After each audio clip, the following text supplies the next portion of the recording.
ना मोहब्बत रही, ना कोई रिश्ता रहा। अब हमको लड़का लड़की नहीं रहे, बेटी है हमारी, बड़ी हो रही है, घर की इतनी सारी जिम्मेदारियां हैं मुझ पर। पहाड़ में जाओ तुम और तुम्हारी मसरूफियत।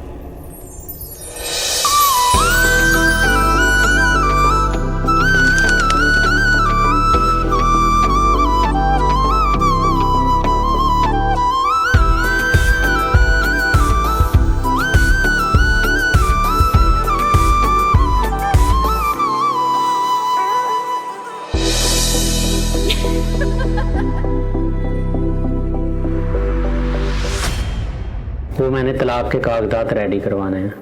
पूरी हुई ना मेरी दुआएं, रो रो के दी हैं मैंने सदाएं। रब्बा क्यों तूने ये किस्मत बनाई, किस मोड़ पे जिंदगी मुझको लाई।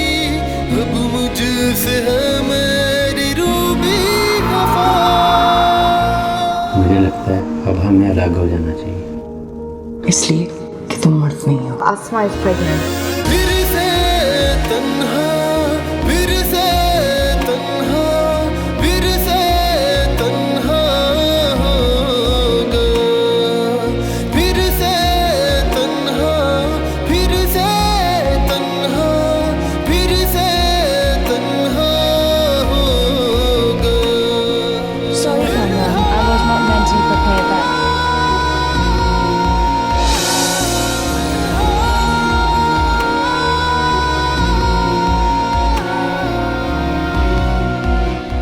सब कुछ पा लेने के बाद भी क्यों मैं फिर से तन्हा रहा।